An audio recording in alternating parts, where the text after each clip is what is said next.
Assalamualaikum warahmatullahi wabarakatuh. Selamat sejahtera. Salam lestari. Salam bahagia untuk semua. Alhamdulillah pagi ini kita bertemu dalam webinar Puisi Alam. Bersama-sama dengan saya adalah Datuk Seri Zaini Ujang, Ketua Setiausaha Kementerian Alam Sekitar dan Air. Apa khabar Datuk Seri? Baik, Alhamdulillah. Apa khabar? Terima kasih kita dapat bersama hari ini. Dan kita juga ada bersama kita Profesor Madya Dr. Haryati A.B. Rahman daripada Jabatan Sastra Akademi Pengajian Melayu. Dr. Haryati, apa khabar? Baik, Alhamdulillah. Sihat, Alhamdulillah. So, nasi lemak pagi ni Dr. Haryati? Alhamdulillah, nasi lemak orang Melayu. Nasi lemak orang Melayu tapi saya tengok bahan-bahan ni macam-macam Dr. Haryati Alhamdulillah. Itu bukan nasi lemak biasa-biasa tu. Okey, tuan-tuan dan puan-puan, pagi ni kita akan bercerita, bersembang dan berwacana mengenai puisi alam. Apa yang dimaksudkan oleh puisi alam? Kenapa perlunya alam sekitar dipuisikan? Dan bagaimana kemudiannya nanti kita cuba mencari jalan bagaimana kita akan melihat alam sekitar yang dipuisikan itu akan membantu membahagiakan alam dan manusianya. Bersama kita Datuk Seri Zaini yang sebenarnya sekarang dah menjadi pemuisi tegar, dah keluarkan 4 kumpulan puisi beliau sendiri. Lestari, Kalau Ada Yang Bertanya, Denai Tersangka Menuju Sungai, dan yang akhir sekali terbitan Dewan Bahasa dan Pusaka dari Penjuru Sofa. Dr. Haryati pula kalau dalam bidang puisi ni banyak menulis puisi, masuk antologi, saya ingat lebih berbelas-belas antologi sana sini. Cuma untuk kumpulan puisi beliau yang pertama adalah Berguru pada Sejarah. Kedua-dua tokoh yang kita ada ni adalah tokoh perbukuan. Datuk Seri Zaini bukunya mendapat anugerah. Begitu juga dengan Dr. Haryati. Buku mereka pernah mendapat anugerah dari sudut kualiti buku tersebut. Jadi hari ini kita nak bercerita soal puisi alam. Kalau boleh kita melihat dalam sastra Melayu awal lah, Dr. Haryati, apa kaitan puisi dengan alam yang banyak kita lihat dalam sastra Melayu? Bagaimana ia dimulakan dan apa perspektif alam pada puisi ni dalam sastra Melayu? Saya tanya Dr. Haryati dulu, silakan. Baik, bismillahirrahmanirrahim. Assalamualaikum warahmatullahi wabarakatuh. Terima kasih pengerusi ataupun tuan moderator kita, Tuan Muhammad Khair Nadirun. Yang berbahagia, kita ada di sini Datuk Seri Dr. Zaini Ujang, KSU Kasar, tuan-tuan dan puan-puan pelayar media sosial yang saya hormati sekian. Alhamdulillah, pada hari ini kita dapat bersama-sama dalam sesi untuk bincang-bincang, berdiskusi tentang satu topik yang pada saya sangat menarik, sangat menarik. Saya orang sastra, Datuk Seri dan Cik Khair bukan dari latar belakang sastra, tapi sekarang macam Datuk Seri sudah pun menjadi seorang penyair yang prolific dalam menghasilkan puisi. Tahniah. Saya sendiri orang sastra mungkin kerana lebih banyak menumpukan kepada kegiatan akademik, jadi kurang menghasilkan karya puisi. Baik, untuk bercakap tentang alam dalam sastra ataupun dalam puisi khususnya, saya suka nak bermula dengan satu petikan perbilangan yang berbunyi, penakik pisau seraut ambil galah, batang lintubung, suludang ambil kenyiru, setitis jadikan laut, sekepal jadikan gunung, alam terkembang jadikan guru. Jadi pada saya ini satu ungkapan yang perbilangan adat Melayu yang memanfaatkan unsur-unsur alam, tetapi mengungkapkan pemikiran dan falsafah hidup yang kita semua harus hayati dan kemudian dijadikan sebagai pegangan dalam hidup bermasyarakat. Kerana kita dapati di sebalik keindahan bahasa yang diungkapkan tadi, yang menjadikan alam sebagai perlambangan, terdapat falsafah yang tinggi yang boleh kita jadikan sebagai alam terkembang jadikan guru. Jadi alam yang terbentang di depan kita ini kita boleh jadikan sebagai guru. Jadi ungkapan yang setitis jadikan laut, sekepal jadikan gunung, gunung alam terkembang jadikan guru itu menampilkan objek alam, laut, gunung sebagai sebahagian daripada unsur alam yang dipelajari oleh manusia. Jadi pemikiran penting yang saya nak tunjukkan di sini ialah ungkapan ini memberi motivasi kepada kita untuk memajukan diri dalam mencapai kejayaan atau menuntut ilmu. Jadi pemikiran ini disampaikan ternyata jelas melalui penggunaan unsur alam yang dijadikan sebagai perlambangan, dan perlambangan tersebut dibentuk melalui sama ada dalam bentuk metafora, personifikasi, simili, dan ini penggunaan perlambangan yang lazim kita temui dalam penulisan ataupun penciptaan sastra, khususnya puisi lah. Baik, dalam konteks sastra Melayu, saya nak pergi kepada, sebab tadi kita sentuh sedikit tentang dalam konteks yang luas, sastra Melayu, khususnya puisi lah ya, sama ada puisi Melayu tradisional atau puisi Melayu moden, atau lebih dikenali juga sebagai sajak ya. Alam adalah sangat penting dalam proses kreatif penciptaan puisi Melayu ini ya. Penyair kita dapati rata-rata kebanyakan penyair akan merenung alam. Sebelum menghasilkan penciptaan karya, mereka akan merenung alam untuk mencari dan menemukan makna-makna kehidupan yang dilalui oleh manusia ya. Sebagai contoh kita lihat mereka memandang gunung yang tinggi misalnya, gunung yang tinggi, dan gunung itu, lambang gunung itu mengingatkan kita tentang apa? Tentang harapan, tentang cita-cita yang tinggi ya. Dan melihat pula, merenung pula gunung ni tinggi, sukar kita nak daki ya. Jadi ini pula membayangkan bahawa falsafahnya ialah untuk mencapai cita-cita yang tinggi, manusia itu harus berusaha atau bekerja keras. Jadi gunung yang tinggi itu dianalogikan sebagai cita-cita yang tinggi yang boleh dicapai sekiranya kita berusaha. Jadi hal-hal seperti ini pada saya membayangkan betapa proses sesebuah proses kreativiti menghasilkan puisi itu akan lahir selepas penulis atau penyairnya berinteraksi dengan alam. Jadi alam sangat penting di sini, berinteraksi dengan alam dan menafsir makna-makna daripada objek-objek alam. Ya. Jadi hal ini pada saya sangat wajar ya, Datuk Seri, kerana Datuk Seri sebab dari KASA, Kementerian Alam Sekitar dan Air ini melihat alam ini sebagai fokus dalam tugas beliau ya di kementerian, dan saya pula dalam konteks sastra melihat alam ini sebagai objek yang menjadi muatan utama dalam karya sastra ya. Dan ini pada saya wajar kerana alam dan manusia itu memang diwujudkan untuk saling lengkap melengkapi ya.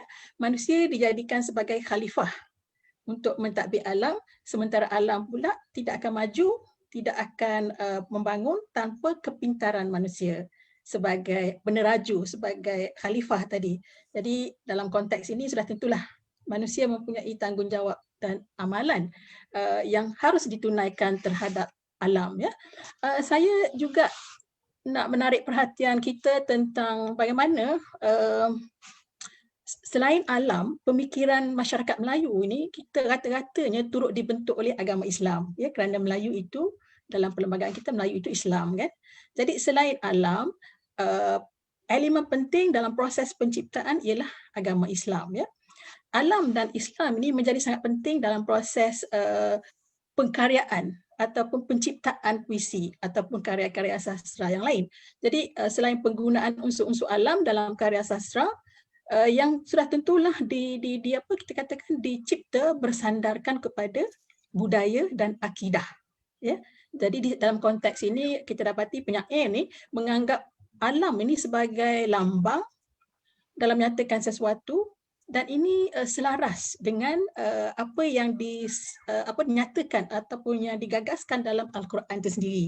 Jadi ini menambah kepentingan fungsi alam itu ya, kerana ditegaskan dalam Al-Quran yang menyeru manusia supaya mengkaji fenomena alam supaya mereka dapat mencapai ilmu pengetahuan sekaligus berupaya membina peradaban kita di dunia. Jadi saya suka nak izinkan saya petik satu ayat ya daripada silakan. Daripada surah Al-Baqarah yang bermaksud, hai manusia, sembahlah Tuhanmu yang menciptakan kamu dan orang-orang sebelummu. Mudah-mudahan kamu bertakwa. Dia yang mengadakan bumi untukmu sebagai tikar dan langit sebagai atap. Bumi sebagai tikar, langit sebagai atap, dan dia menurunkan hujan dari langit lalu ditumbuhkannya dengan air. Itu buah-buahan. Tumbuhkan buah-buahan untuk rezeki bagimu. Sebab itu, janganlah kamu adakan bagi Allah beberapa sekutu, sedang kamu mengetahuinya. Jadi pada saya pegang ayat ni untuk menjelaskan bahawa alam adalah tempat kita sebagai manusia untuk membina kehidupan. Ya, Datuk Seri mestilah senang dengan pernyataan ini, ya, kerana senada saya kira dengan Kementerian Alam Sekitar punya perjuangan, kan. Jadi bumi dan segala isinya dicipta untuk kegunaan manusia ni, dengan pohon-pohon flora dan faunanya ni adalah amanah bagi kita, ya. Jadi saya nak berbalik dalam konteks penciptaan puisi, penggunaan unsur-unsur alam ni adalah sangat penting dan memperlihatkan apa kita namakan sebagai kreativiti penyair, ya. Kreativiti penyair yang dipengaruhi oleh agama Islam, ya. Okey, Dato' Yati. Saya ingat menarik kupasan Dr. Yati tu, terutama tentang bagaimana ayat Al-Quran yang disebut tu. Cuma saya nak beralih kepada Datuk Sri Zaini sedikit. Datuk Sri Zaini, kalau kita tengok Datuk Sri Zaini mula menulis puisi dan keluarkan buku pertama pun Lestari, konsep Lestari yang Datuk Sri nak sebutkan tu.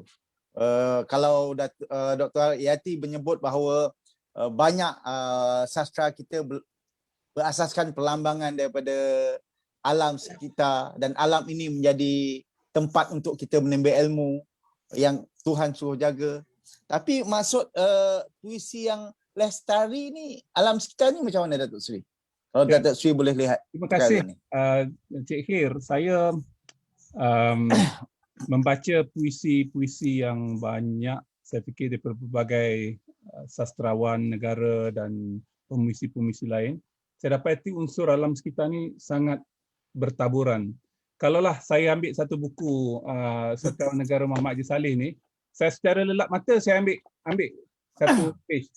Tajuk puisi inilah Setitik Air dan Ratu Kelawar Pashkin. Ini adalah alam sekitar. Ya, setitik air. Kalaulah kita ambil lain, muka surat lain, ialah Gerak Tropika, Bunga dan Badai. Ini semua perlambangan-perlambangan alam yang saya fikir sangat menarik untuk kita fikirkan.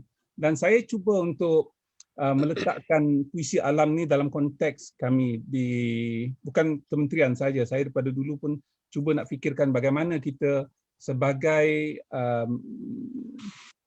warga yang prihatin kepada alam sekitar, kepada persekitaran, bukan sahaja di dalam negara kita, di luar negara, mempunyai satu kerangka pemikiran. Jadi mungkin boleh share satu. Minta maaflah Dr. Nurhayati, saya ni sangat grafikal dari segi pemikiran. Jadi orang sains. Azim, tolong sharekan yang pertama. Bukan pemikirannya, visual juga. Gini. Jadi saya berpuisi.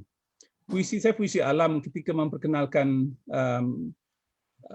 kita punya majlis inilah. Jadi saya bercerita puisi menyerlah sifat alam yang disebutkan tadi, yang Muhammad Haji Saleh sebutkan tentang garis tropika dan sebagainya, yang rencam tetapi indah, kelam tetapi selalunya cerah. Kadang tu adalah ketikanya keadaan yang tak menyenangkan, ribut petir dan sebagainya.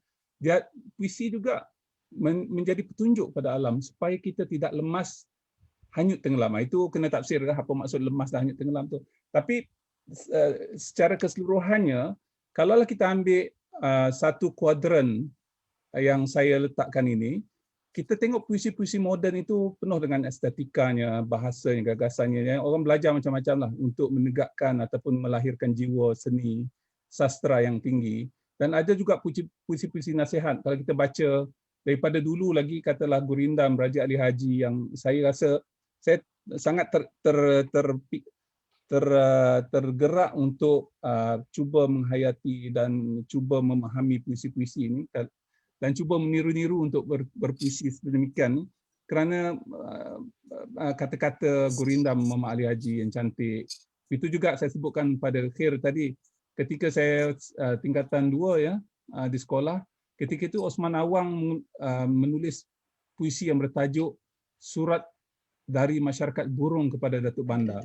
Bagi mereka yang melihat puisi ini mungkin daripada perspektif memberontak, tak setuju dengan pembangunan dan sebagainya. Tetapi saya melihat puisi itu sangat dekat dengan saya untuk saya lebih mencintai alam. Jadi kalau kita tengok puisi alam ni ada dua. Satu ialah puisi yang tentang penyerlahan sifat-sifat alam. Ya, sama ada secara metafora, menggambarkan. Kalau kita tengok puisi yang ditulis oleh sastrawan negara Zurinah Hassan itu sangat cantik lah, yang saya pagi tadi saya upload dalam Facebook saya. Zurinah Hassan ni melihat tentang burung sekawan. Kata Zurinah, saya quote, burung sekawan menyusur awan, siapakah yang menyusunnya dalam satu garisan, sedang kami termanggu dalam kegagalan mencari kebersamaan. Jadi burung itu dia tengok sama aja dia pergi terbang kan, ada orang yang ngatur. Ya. Jadi itu adalah puisi yang melihat tentang keadaan alam. Ada juga puisi yang menjelaskan pencemaran alam. Contohnya Anwar Ridwan menulis, mungkin dia sedang bernafas lelah seperti Sungai Juru. Jadi yang tercekik di Kuala oleh tangan kota buta dalam puisi bertajuk Peduli Ibu. Jadi kalau kita lihat, banyak sastrawan kita telah menjelaskan tentang puisi alam ini. Malah saya mengenali Bahazin ketika saya masih anak-anak dulu. Dan saya mengenali beliau ni agak lama lah. Mungkin saya masa pindah ke Kuala Lumpur pada tahun 1983 dulu, kawan-kawan saya ni baik dengan Bahazin. Dan beliau menulis puisi yang berjudul Bahasa Alam. Kalau kita lihat puisi Bahasa Alam itu adalah dalam konteks puisi alam yang sebelah kiri itulah. Yang penting juga, ini yang saya nampak sastrawan seperti Muhammad Haji Saleh dan Osman Awang ni, dia telah bergerak kepada puisi lestari alam.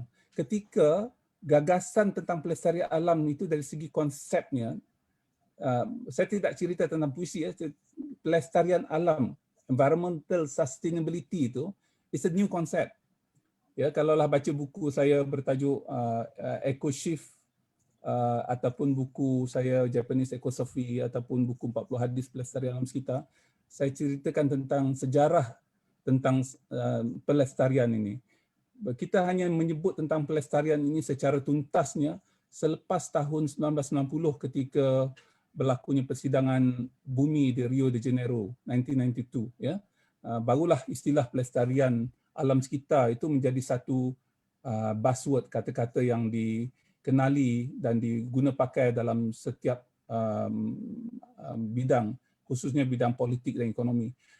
Tetapi saya tak tahu bila Muhammad Haji Saleh menulis puisi yang bertajuk Pesan dari Hutan. Saya cari tarikhnya, saya tak jumpa. Sebab tu puisi-puisi saya, Cik Khair ya, ada tarikh, ada tempat. Jadi kalaulah memahami puisi saya, ataupun saya sendiri pun lupa di mana saya menulis, saya akan tulis tarikh dan tempat. Ya. Tarikh dan tempat itu mengingatkan saya bila saya tulis apa keadaan saya.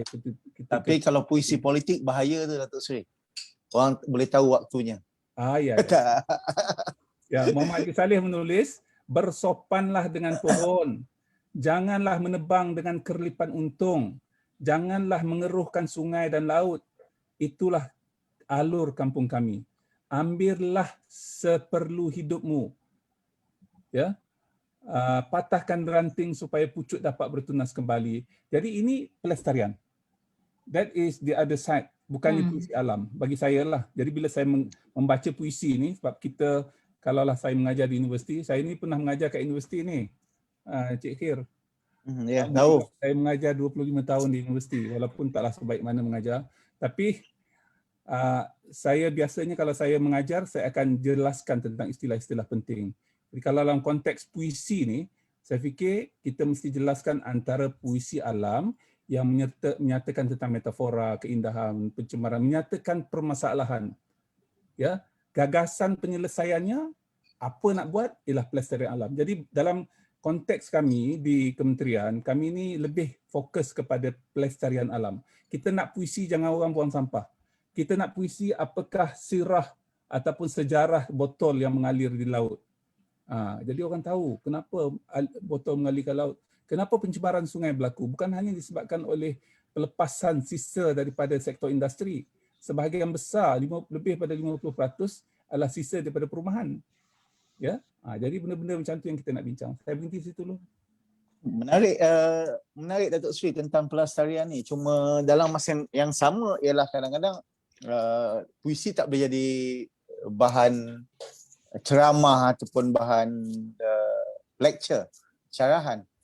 Cuma kalau nak melihat dari sudut teori Dr. Haryati, sebab ada elemen alam sekitar yang kita ceritakan tadi, lebih alam tu menjadi metafora, kita belajar dari keindahan.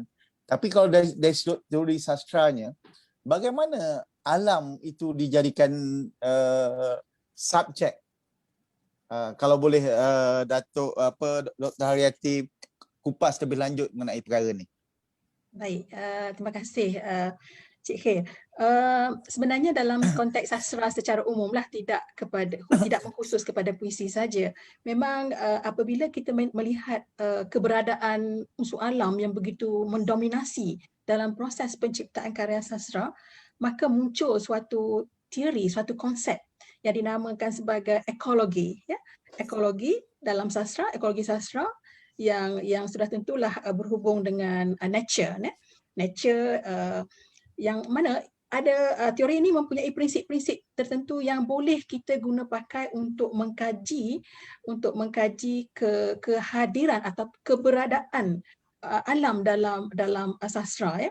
Jadi saya nak tengok sedikit tentang teori ekologi sastra ni, menekankan beberapa perkara penting yang mungkin boleh kita guna pakai. Pertama, teori ini menegaskan prinsipnya yang pertama ialah sastra itu harus menghormati alam sekitar. Ya, sastra itu sendiri harus menghormati alam sekitar supaya manusia boleh hidup dengan aman dan harmoni. Itu prinsipnya yang pertama. Yang kedua, melihat hubungan manusia dengan alam sekitar, terutama daripada mahabbah dan pelestariannya. Ini saya ingat ada kata kunci pelestarian yang Datuk Seri sebut tadi. Yang ketiga, menganalisis gerakan wacana ekologi beroperasi dengan mengungguli kehidupan yang harmoni. Masih menekankan kehidupan yang harmoni. Keempat, menilai gerakan individu atau kolektif dalam pembentukan budaya ekologikal, mengawal dan menyelaras dunia global demi kesejahteraan alamiah. Jadi menarik bagaimana prinsip-prinsip teori ekologi yang disarankan ini. Dan yang kelima, meneliti pergolakan yang bersifat ekologikal, terutama dalam aspek budaya, ekonomi, pembangunan dan sebagainya. Dan yang terakhir, prinsip teori ekologi ini menanam rasa cinta terhadap sesama ciptaan Tuhan. Jadi kalau kita lihat prinsip-prinsip ekologi sastra yang digagaskan ini memang memberi penekanan kepada apa yang kita sebut tadilah, ya, tentang pemanfaat unsur alam dalam sastra dan pelestarian alam dalam konteks sastra dan unsur alam dalam kehidupan manusia. Itu Encik Khair kalau kita nak lihat dari sudut teori yang mengkhusus kepada aspek alam dalam sastra lah. Kalau nak cerita tentang teori-teori lain banyaklah. So maksudnya itu lebih tentang bagaimana ekologi itu mengkaji kita kajian perkara tersebut. Saya bercakap dari perspektif seorang pengkaji kerana saya seorang ahli pengkaji sastra. Mengkaji sastra. Jadi saya pernah gunakan pendekatan ini, teori ekologi sastra ini untuk mengkaji karya sastra. Ya. Pernah terbitkan tulisan pun tentang itu dan menggunakan prinsip-prinsip ini. Yang nak sambung sikit. Tadi bila Datuk Sri Zaini cerita bahawa sastrawan negara kita pun banyak menulis perkara ni. Kalau dalam kajian Dr. Haryati boleh sambung sikit tentang bagaimana sastrawan negara melihat alam dalam puisi-puisi mereka. Baik, sebab secara umumnya kita dapati kebanyakan, hampir semua penyair, penulis memang tidak boleh tidak, memang kena menggunakan alam. Memang mereka akan menggunakan alam, memanfaatkan alam dalam proses kreativiti mereka. Jadi sudah tentulah ini termasuklah sastrawan negara, sastrawan negara yang menjadikan alam. Kita lihat dalam konteks penyair Usman Awang tadi misalnya telah disebut oleh Datuk Seri beberapa puisi yang menampilkan unsur-unsur alam sebagai elemen penting dalam proses penciptaan dan penyampaian gagasan pemikiran yang disalurkan melalui alam. Usman Awang misalnya ada banyak puisi-puisi ataupun sajak-sajak beliau yang kita boleh nampak unsur-unsur alam ketara sekali pembentukannya dalam proses penciptaan itu. Misalnya kita lihat sajaknya Kemakan Bunda, Bunga Popi, Salji Hitam, Kekasih. Kekasih itu walaupun kekasih macam romantis sangat kan judulnya, tapi sepenuhnya digarap daripada unsur alam dengan awan, gemawan, bintang, langit. Kena baca sikit Dato' Yati. Orang nampak sikit. Orang Tapi sastra dia faham. Cuba baca sikit. Yang mana? Puisi kekasih tu. Kekasih. Puisi kekasih. Okey, kekasih akan ku pintal buih-buih menjadi tali mengikatmu. Akan ku anyam gelombang-gelombang menjadi hamparan ranjang tidurmu.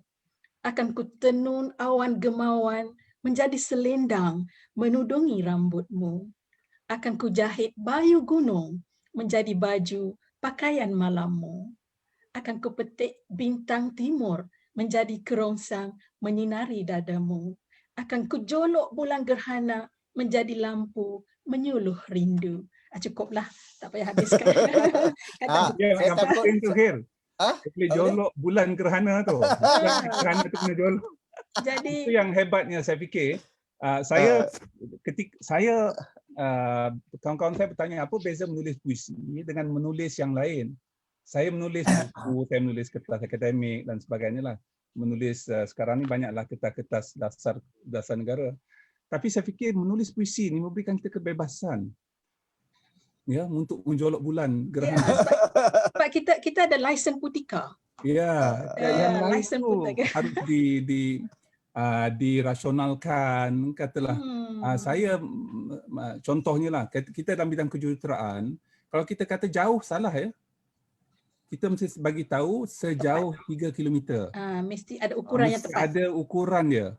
Jika berbanding, kalau itu pula 3 km mungkin dekat. Berbanding dengan pergi ke Kuala Lumpur sejauh 300 km. Jadi manalah perbandingan 3 hingga... Jadi dalam penulisan saintifik, dia tak boleh generik. Dia tak boleh kata tinggi, rendah, itu tak boleh. Kalau dia kata tinggi, berapa tinggi dan dia punya ukurannya berbanding dengan standard ataupun berbanding dengan tempat lain. Ukuran-ukuran lain. Itu yang saya fikir bila kita dapat peluang untuk menulis puisi ini, saya akan menjolok bintang. Ataupun menjolok nak jolok apa agaknya. Nak pintal buih apa ni? Ya? Nak pintal buih yang mana? Akan ku pintal buih-buih. Ya. Okey, Datuk Seri, saya nak tanya soalan Datuk Seri ni sebab menarik perbincangan kita ni. Datuk Seri sebut tadi Datuk Seri buat 100 antologi, bukan Datuk Kasa buat 100 antologi warga Kasa, 100 antologi puisi alam sekitar Kasa. Yang menariknya ialah biasanya orang buat puisi ni kita panggil penyair, penulis buat. Tapi ini adalah teknokrat dan juga kaki tangan Kasa. Apa motifnya Datuk Seri? Kenapa? Ya, saya fikir ada dua perkara. Ini ditulis oleh menteri KSU, timbalan KSU, ketua-ketua pengarah semua tulis. Itu tak ada arahan lah, cuma siapa nak menulis. Dan saya ingatkan bahawa inilah pesan kita.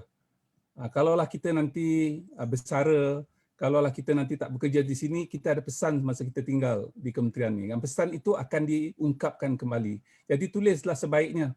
Ya, jadi masing-masing daripada ketua pengarah alam sekitar, ketua pengarah meteorologi, ketua pengarah Jabatan Pengairan Saliran tulis, beria menulis puisi. Dan kita ada pembantu iaitu Persatuan Penulis membantu kita dari segi editing dan sebagainya. Jadi tak ada Presiden sendiri, Presiden PENA Dr. Saleh Ahmad yang menjadi penyunting.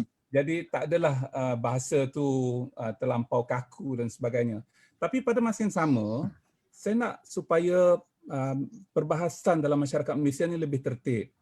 Sebab tu saya berbahagia bersama dengan pemuisi-pemuisi, sebab sebelum kita mengeluarkan kata-kata, kita berfikir 1000 bahasa. Kita berfikir masa yang cukup lama. Sehinggalah kita lahirkan serangkap puisi.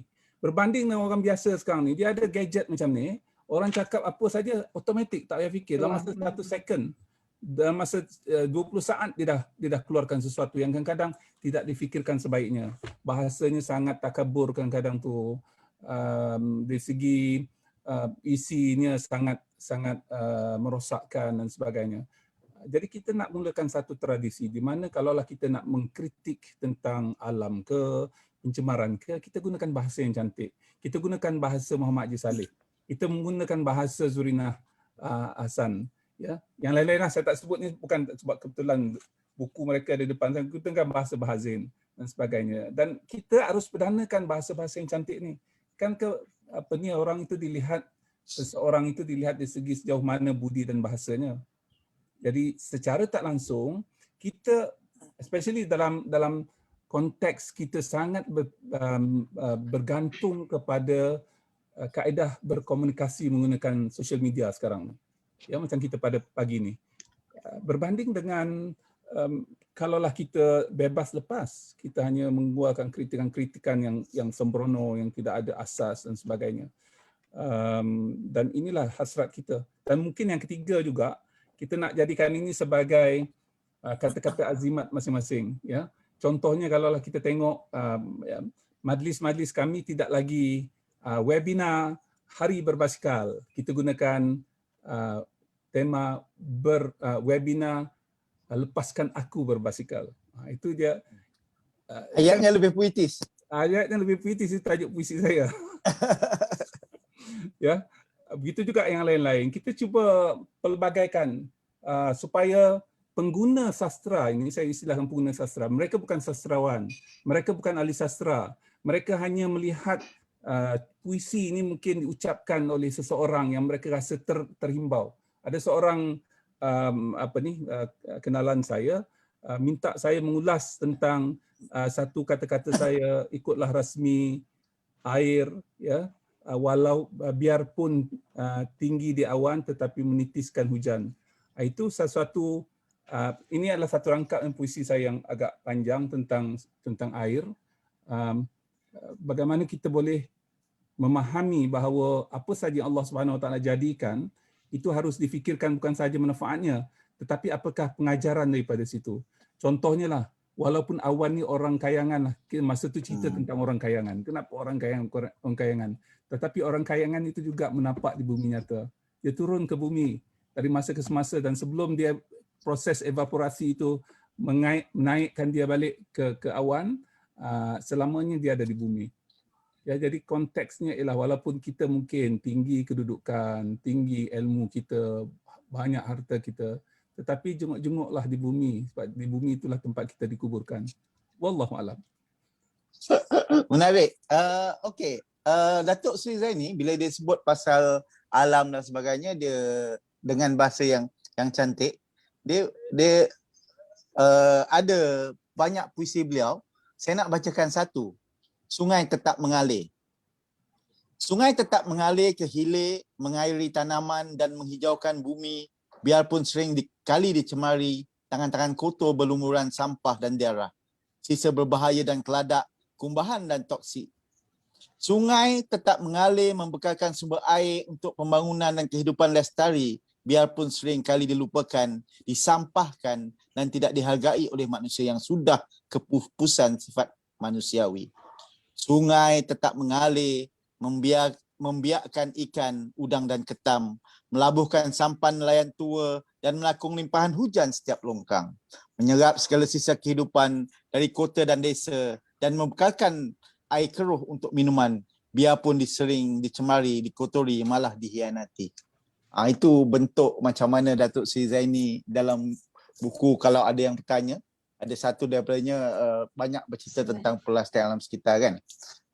Nanti kena ada orang kaji sebenarnya buku-buku puisi Datuk Sri Zaini ni. Kenapa taksub sangat dengan alam sekitar? Ayat taksub saya ada quote unquote Datuk Sri. Okey, kita berbalik semula pada Dr. Yati Dr. Yati. Saya panggil Dr. Yati je lah. Nak panggil Boleh. Haryati panjang sikit. Boleh. Kan Dr. Yati. Dr. Yati. Tadi kita tengah sembang, kita terberhenti di Osman Awang. Kalau nak sambung sikit lagi, ada sastrawan negara yang lain yang Datuk yang Dr. Yati dah kaji sikit. Boleh kita kongsikan bersama? Ya, pasti boleh. Selain, saya ingat kalau sastrawan negara selain Osman Awang, kita yang paling mendekatkan kita dengan alam juga ialah Prof Muhammad Haji Saleh. Ini memang banyak sekali puisi-puisi beliau yang memang menyerlahkan unsur-unsur alam, yang kalau kita lihat dalam puisi-puisi beliau seperti yang berjudul Pencerita, Hari Terakhir Sebuah Hutan. Nah, ini sangat dekat ya. Hari Terakhir Sebuah Hutan, Kepusar yang sering kita lihat, ataupun Apakah yang kau katakan kepadaku lautan, Maafkan aku laut, Tidurlah anak, dan banyak lagi. Yang kesemuanya ni kita dapati memang menggunakan lambang-lambang objek-objek alam sebagai suatu pelambangan, sebagai suatu gaya untuk menyampaikan pesan ataupun mesej yang ingin disampaikan kepada pembaca ya. Selain Prof Muhammad juga kita ada Bahazin, tadi Datuk Seri juga sebut tentang Bahazin, kita mainan waktu misalnya. Pernahkah engkau menafsir kedamaian? Itu juga memanfaatkan unsur alam. Bunga sedap malam, bunga sedap malam ni memang tentang alam. Sebutir bintang di cakrawala, sebutir bintang di cakrawala, dan banyak lagi yang ditulis oleh Bahazin. Kemudian yang tadi juga disebut contoh sastrawan negara Zurina Hassan, Datuk Zurina Hassan, memang banyak puisi-puisi awal beliau sejak awal tahun 1970-an ya.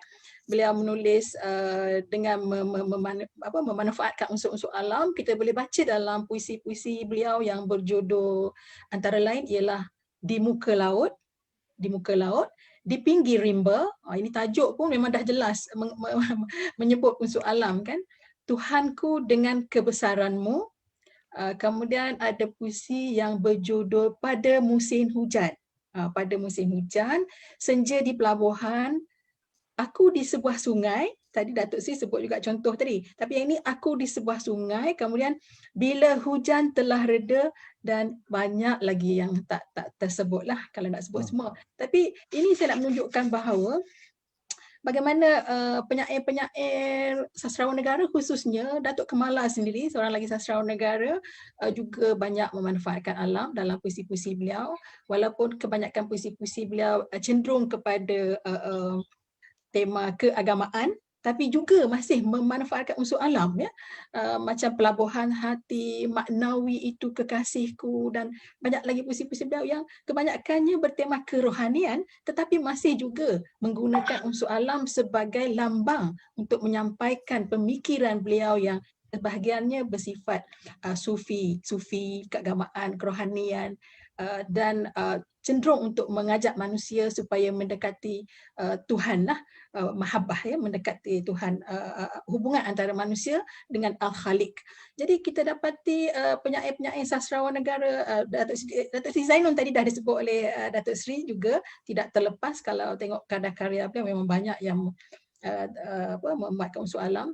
Dan bukan hanya penyair sastrawan negara, penyair-penyair lain pun kalau nak sebut memang kebanyakannya Encik Khair memang tidak terlepas dari menggunakan unsur-unsur alam dalam hasil penulisan mereka. Jadi tidak dapat tidak, dah menjadi satu muatan utama, satu penggunaan penting dalam proses kreativiti seseorang pengarang atau seorang penyair lah. Dalam konteks perbincangan ini penyair lah. Jadi kalau nak ambil contoh nak baca kan memang banyak, tapi tak perlulah, saya rasa cukup satu. Mana tahu nak baca yang Dr. Haryati punya tentang alam ke? Berguru pada sejarah ke? Manalah tahu nak baca. Tidak, saya tidak membaca puisi sendiri di sini. Dan saya saya tidak. Saya nak menambah sikit. Okey, silakan Datuk Seri. Ya, saya fikir kita menulis puisi ini sebab keadaan.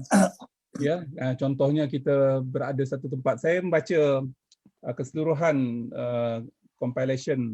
kompilasi puisi sastrawan negara Muhammad Haji Saleh. Dan sebahagian besar saya fikir ialah ditulis di mana beliau berada ketika itu. Ya. Ya, jadi saya boleh bayangkan beliau dia ada Michigan Ann Arbor, anak saya belajar situ dulu. Jadi saya pun pergi tempat tu. Jadi saya boleh bayangkan tempat-tempat yang disebutkan. Itu juga di Cambridge, di Massachusetts, MIT, Harvard dan sebagainya.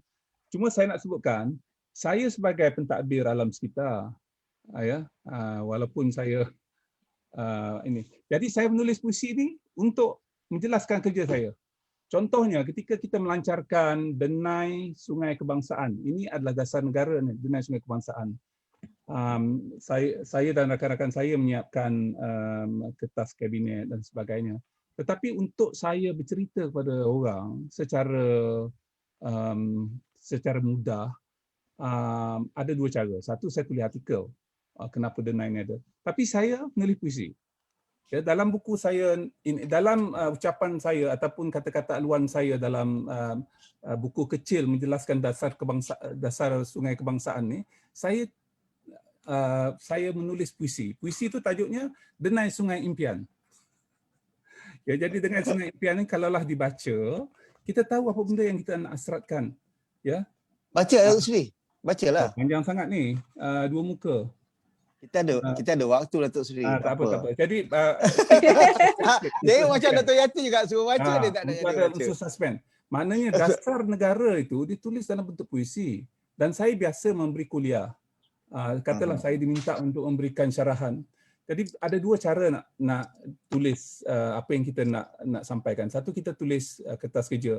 Saya sebutkan pada Dr. Noheti tadi dan pada Cik Khair, saya dah tulis banyak paper lah yang dianggap sebagai paper akademik untuk kenaikan pangkat dulu.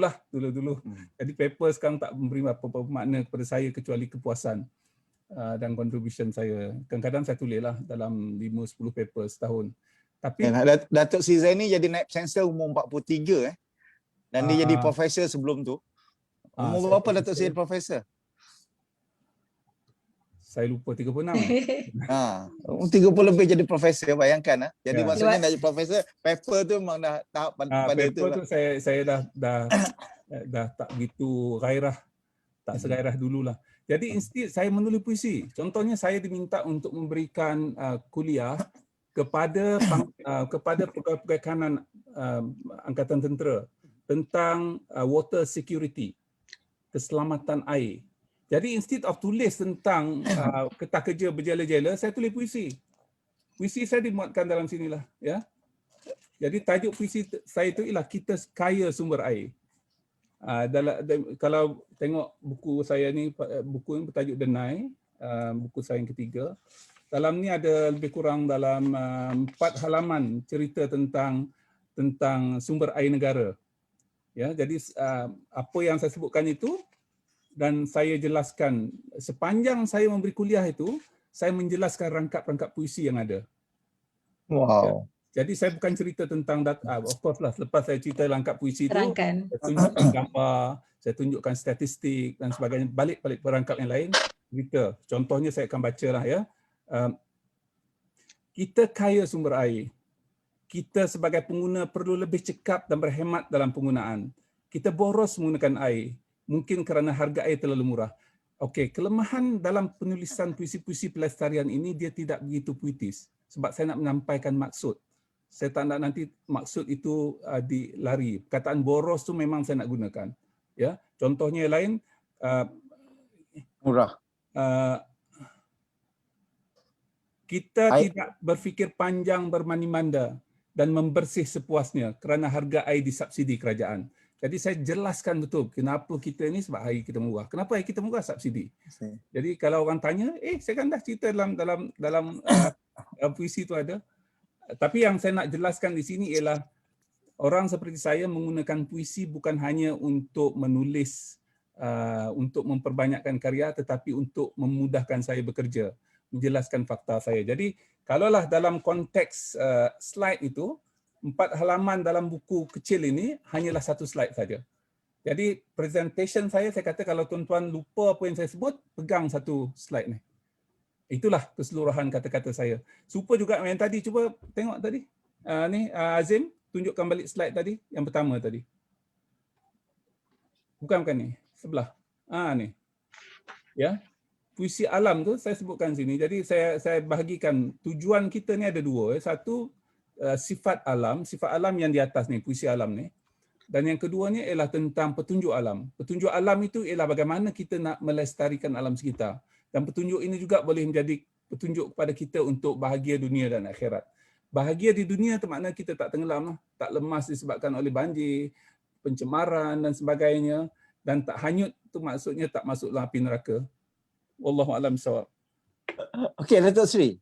Bila Datuk Seri buat pendekatan yang baru begini, Datuk Seri bercakap dengan teknokrat dan juga even dengan tentera, adakah pendekatan ini digemari? Adakah pendekatan ini memberikan macam satu, orang kata wow, Ya, ada kelainan. ada kelainan? Ya, itu masalahnya Khair. Bila ada kelainan, kita dijemput setiap hari untuk memberikan ucapan. Jadi itu yang saya tak larat tu. Jadi saya kata, okey, saya akan buat webinar hujung minggu ni. Ya, jangan panggil saya in between sebab saya ada kerja-kerja lain. Sebab itulah kenapa tuan-tuan dapati setiap minggu saya ada sekurang-kurangnya satu webinar. Sebab terlampau banyak pihak yang menjemput saya untuk memberikan kuliah, memberikan wacana dan sebagainya. Dan kadang-kadang masa tu agak padat bagi saya untuk saya hadir sama. Jadi saya kata okey, apa yang nak cakap nanti saya cakap dalam majlis saya hujung minggu ni. Contohlah. Datuk Seri, bila masa Datuk Seri menulis ni, puisi ni? Cari banyak betul bab itu semua yang Dr. Yati pun mesti nak tanya juga. Macam mana Datuk Seri boleh? Saya fikir menggambarkan sesuatu tu dengan cepat dan deras, terus buat. Saya belajar daripada A. Samad Ismail. Guru menulis saya ialah Tan Sri Samad Ismail. Masa saya pindah ke Kuala Lumpur pada tahun 1983, saya ditakdirkan berkenalan dengan beliau lah. Dalam buku saya membaca tu ada saya sebutkan yang perkenalan saya dengan Tan Sri Samad. Tan Sri Samad ni pesan pada saya, banyak pesanan lah, tapi pesanan yang saya ingat betul, buat kerja dengan cepat. Ya, buat cepat. Ya, adalah panjang itunya, buat kerja dengan cepat pokoknya. Jadi dalam tempoh saya berkhidmat, saya cuba untuk buat kerja dengan cepat. Itu pesan Pak Samad. Pak Samad tunjukkan pada saya lah beberapa kisah dan insiden di mana saya adaptasi benda tu. Ya, contohnya dia ini Samad Ismail Ismail. Ya. Kalau Samad Said dia sangat berteliti, sangat dalam bahasa Inggeris panggil meticulous lah, saya tak tahu apa bahasa Melayu, mungkin sangat cermat, berhati-hati dan sebagainya, tapi in English is meticulous. Jadi penulisan saya pun macam tu. Saya buat PhD, saya tak tunggu kesempurnaan tesis. Saya kata nak sempurna, wallahu alam bila sempurna. Jadi banyak orang tulis tesis PhD tak habis-habis, nak ulang balik. Saya tesis PhD saya tulis 2 minggu ke 3 minggu. Ya, lepas tu saya submit, profesor saya bagi cadangan-cadangan untuk ditambah baik, saya ambil masa seminggu 2 minggu, lepas tu submit habis. Ya, tak 2 tahun habis ni? 2 tahun ke 2 tahun setengah habis? 2 tahun saya submit lah, insyaAllah. 2 tahun submit kan? Lepas tu buat buku. Lepas tu while waiting kepada Viva saya tulis 2 buku. Luar biasa. Itulah Dr. Yati. Pak Samad sebut. Sama yang pesan, selalu ingatkan saya, diri saya dan anak-anak saya, rakan-rakan saya, jangan sampai ke tahap kita perlu kesempurnaan. Kalau contohnya A. Samad Said tulis Salina tu dalam masa 2 minggu. Ya, saya tu confirm Pak Samad adalah ramai orang yang kata 2 minggu je. Jadi kalau lah dia tunggu untuk kesempurnaan mungkin 2 tahun, mungkin tak ada pun Salina tu. Dia mesti keluar ketika kita terasa untuk menulis. Masa tu dia punya kelainan tu ada. Orang boleh merasakan perasaan itu tersemat dan tersirat dalam kata-kata kita. Ya, itu saya fikir, dan berhenti kat situ. Jangan baiki, kalau baiki nanti dah hilang benda tu. Dia nampak genuine lah. Untuk sampai ke tahap yang dianggap sebagai orang yang ada contribution yang besar, tak bolehlah tulis 10 puisi setahun. Mungkin tak nampak lah dia punya kesan tu. Mungkin tulis 50 puisi setahun. Daripada 50 puisi tu mungkin 5 yang hebat. Itu juga dengan penulisan akademik. Saya tulis mungkin 300-400. saya pun tak tahu, saya tak kira lah akhirnya. Katalah daripada tu, saya hanya berbangga mungkin lebih kurang dalam 10-15 yang terbaik, yang ada impact besar. Tetapi nak dapatkan 15 tu, kita terpaksa menghasilkan 300. Itu prinsip yang Pak Samad sebut pada saya lah, Pak Tan Sri Samad Ismail. Ya. Baik, Datuk Sri. Tuan-tuan dan puan-puan, kita bersama dengan Datuk Sri Zaini Ujang, Ketua Kementerian Alam Sekitar dan Air, penulis 4 buku kumpulan puisinya, Lestari, Kalau Ada Yang Bertanya, Denai Tersangkar Menuju Sungai, dan Penjuru Sofa, dari Penjuru Sofa. Dan juga bersama kita Profesor Madya Dr. Haryati Ebi Rahman daripada Jabatan Sastra Akademi Pengajaran Melayu, yang juga telah menghasilkan kumpulan puisinya Berguru pada Sejarah. Kedua-dua mereka adalah penulis tersohor dalam bidang akademik. Tapi hari ini kita nak bersembang soal puisi alam, dan kalau tuan-tuan dan puan-puan ada pertanyaan, jangan malu-malu, boleh letak dalam komen. Kita boleh ajukan kepada ahli-ahli panel kita yang cukup pakar dalam bidang masing-masing. Jadi boleh tanya perkara tersebut. Cuma sementara menunggu ni, nanti admin tolong kongsikan kalau ada soalan daripada pembaca yang mengikuti siaran kita. Saya nak tanya juga Dr. Haryati lah, bila soal keindahan bahasa ni. Kalau kita baca puisi Samad Said tu, bahasa tu memang sangat ditekankan. Tapi Datuk Sri Zaini kata untuk makna tu penting. Jadi kadang-kadang bahasa tu mungkin tak cantik tapi makna tu penting. Dalam teori sastra ni macam mana dilihat perkara ni, Dr. Yati? Ini nak bercakap tentang bahasa, ya, gaya bahasa. Ya. Dalam sastra sudah tentulah gaya bahasa itu kita namakan sebagai manipulasi. Macam mana cara kita memanipulasi bahasa itu untuk menyampaikan apa yang ingin kita sampaikan. Dan lazimnya dalam penulisan puisi, bahasa yang sering kali digunakan oleh penyair ialah bahasa, kita ada 2 jenis bahasa, satu bahasa yang bersifat konotasi, dua bahasa yang bersifat denotasi. Bahasa yang bersifat konotasi ni bahasa yang mempunyai, kita kata kalau satu diksi itu mempunyai pelbagai makna, mempunyai kepelbagaian penafsiran. Ini bahasa connotation, konotasi yang seringkali digunakan oleh penyair yang tinggi karyanya, tinggi kerana dia minta pembaca menakul, nak faham bukan senang. Baca sebuah karya yang seperti ini kita kena menakul. Kadang baca 2-3 kali pun tak faham. Barangkali ada bagus dan tak bagusnya lah. Dari segi bagusnya kita lihat dari segi nilai seninya. Tapi mungkin kita rasa nampak macam bukan tidak bagus, tapi dari segi penerimaan pembaca mungkin kurang sedikit kerana mereka sukar untuk menafsirkan makna-makna, sukar untuk menakul pemikiran yang ada dalam karya yang penuh dengan lambang-lambang. Apalagi kalau lambang-lambang yang tidak biasa digunakan. Misalnya kita tengok pada tahun 1970-an kan ada penyair 3 serangkai, kita namakan penyair sajak kabur tu kan, itu memang karyanya kita baca kita tak faham, ya, kerana penggunaan bahasa, penggunaan lambang yang lari daripada kelaziman, kebiasaan yang digunakan oleh penyair yang lain. Tapi kalau saya melihat penghasilan karya yang menggunakan bahasa yang banyak bersifat denotasi tadi, yang Datuk Seri saya fikir ke situ. Denotasi ini yang maknanya tidak berlapis-lapis, ya. Yang connotation tadi, konotasi je makna dia berlapis-lapis, menyukarkan. Tapi kalau pakar mungkin mereka boleh memahaminya dengan mudah. Tapi kalau bukan dia pakar, misalnya orang awam, orang biasa, macam dalam konteks Datuk Seri, karyanya nak ditujukan kepada orang awam kan, supaya mereka menanggapi, memahami mesej yang nak disampaikan dalam bentuk ungkapan, kata-kata yang terpilih, diksi yang dianggap terbaik untuk mewakili pesan yang nak disampaikan, dan itu saya kira sesuai dengan konteks penulisan, matlamat penulisan beliau untuk memberi faham kepada khalayak pembaca. Berbanding ada kelompok lain penyair yang sangat mementingkan ketepatan dan pemilihan kata yang dipenuhi dengan konotasi-konotasi, lambang-lambang, simbol yang tertentu, ya. yang sukar, ada kalanya sukar untuk dipahami oleh orang awam. Jadi itu pada saya dalam konteks bahasa puisi ni ada terbahagi dua lah. Ada yang direct, langsung, penyampaian secara langsung, ada yang secara indirect, secara tidak langsung yang memerlukan penakkulan, penafsiran, perenungan sebelum kita dapat makna sebenar yang nak disampaikan. Tu Encik K. Secara umum lah, saya tidak pergi yang rinci-rinci lagi. Okey, terima kasih Datuk Sri. Wan Faizah Cik Din ni, dia ada sebut tentang Datuk Sri punya konsep resmi hujan.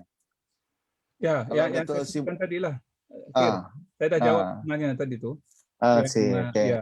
Ya, Oh, Datuk Sri jawab yang tu lah tadi. ya. Satu lagi soalan oleh Datin Sarah Insirah ni, yang melihat kepada kearifan lokal dalam puisi-puisi pelestarian alam sekitar di Malaysia ni. Kalau boleh mana-mana panel nak melihat perkara tersebut. Saya fikir okey, saya mungkin secara tidak langsung saya boleh menjawab.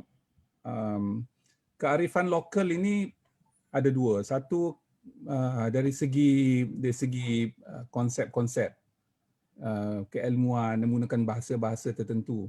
Dan ini juga istilah-istilah yang saya sebutkan tadi sangat penting bagi mereka yang berada dalam sesuatu bidang profesional. Dia ada istilahnya tu. Dia tak boleh kata air kotor, ya. Dia mesti kata sisa terjadual, sebab sisa terjadual tu ada konotasi tertentu yang bukan konotasi yang boleh ditafsirkan. Jadi kalau kita kata kilang menghasilkan memuntahkan sisa, tak betul, sebab bagi kita sebahagian sisa tu boleh diguna semula. Macam istilah-istilah macam itulah. Mungkin dia buang tu tetapi dalam konteksnya nampak saja kotor tetapi tidak kotor dari segi standard pelestarian alam sekitar. Contohnya nampak asap kan, nampak asap putih. Asap putih itu adalah uap air.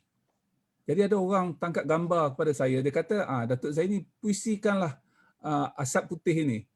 Jadi saya nak puisi macam mana? Itu adalah proses penghasilan uap untuk menjana turbin yang akhirnya menghasilkan tenaga. Jadi yang keluar itu adalah asap putih yang merupakan air. Dia tidak mencemarkan. Tidak mencemarkan, dia menambahkan kandungan air dalam udara kita lah. Ya. Baguslah sebenarnya. Ya. Jadi bila kita berpuisi tu kita kena tahu. Jadi bagi saya kadang-kadang tu ada istilah yang saya kena gunakan sebab saya memberikan kuliah ketika tu, saya nak istilah tu difahami oleh orang. Jadi nak tak nak kadang-kadang nampak agak ganjil sikit istilah tu, tak puitis sangat, tetapi saya cuba puitiskan yang lain lah. Mungkin perenggan tu kita tak boleh buat apa dah. Kita perenggan yang lain, perenggan yang depan dengan akhir, yang tengah-tengah tu. Okay. Jadi sekurang-kurangnya tercapai hajat saya untuk menyampaikan kuliah menggunakan puisi. Jadi saya kira bertanya kepada saya, bila masa tulis puisi tu? Masa saya nak buat kerja tu saya tulis lah. Mungkin saya pun nak respon sikit. Bagi kuliah tentang denai sungai, jadi saya ada dua option. Satu saya buat slide saja, ataupun saya buat kertas yang berkajang-kajang, ataupun saya tulis puisi tentang denai sungai. Itulah. Okey. Saya nak respon sikit. Sila Yati. Saya nak respon sedikit tentang bagaimana kita nak mencari kearifan ataupun nak mengaitkan dengan kearifan tempatan yang ditanyakan tadi kan tentang the local genius itu. Sebenarnya dalam sastra, saya nak bercakap dalam konteks akademik lah tentang sastra ini sendiri. Dalam puisi Melayu tradisional itu sendiri seperti pantun, syair, bahasa berirama, perbilangan, mentera, teka-teki, gurindam, trombadiki, nazam dan puisi Melayu moden ataupun sajak yang kita kenal lihat pada hari ini memang mempamerkan nilai-nilai jati diri dan pemikiran masyarakat Melayu itu sendiri. Kalau puisi Melayu tradisional sudah tentulah mempamerkan pemikiran masyarakat Melayu tradisi. Kalau puisi Melayu moden, masyarakat Melayu pada hari ini. Kenapa saya kata begitu? Kerana kalau kita menghayati karya-karya ini, kita akan dapat mengenal pasti ciri-ciri keintelektualan Melayu.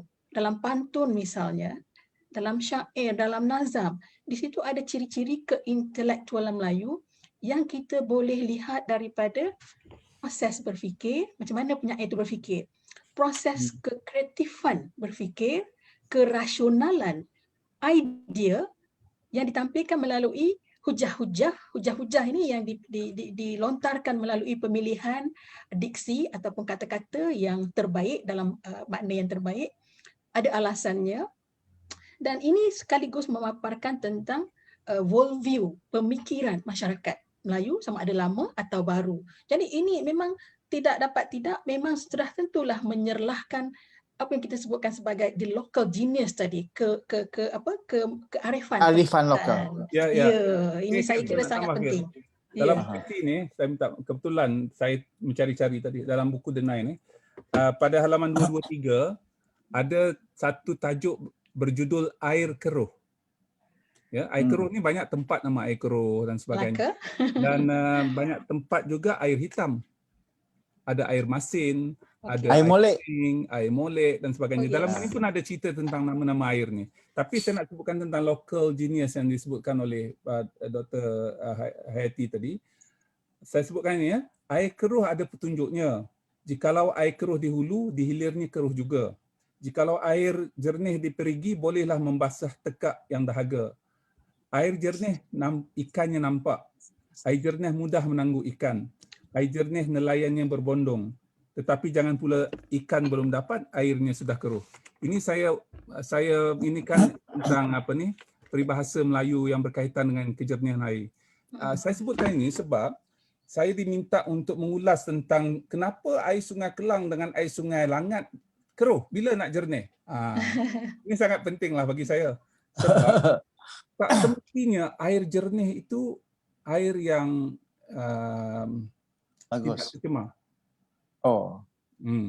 Kalaulah kita pergi ke dalam hutan, kita nampak air jernih, berhati-hati jangan terus diminum airnya. Kerana mungkin ada kecing tikus di situ, ada macam-macam najis haiwan yang masuk dalam air yang masih jernih itu. Ya, jadi kadang-kadang air keruh ni lebih baik. Sebab air keruh ni di segi sains lah. Saya ada satu kajian yang saya buat dulu. Menarik. Kenapa kita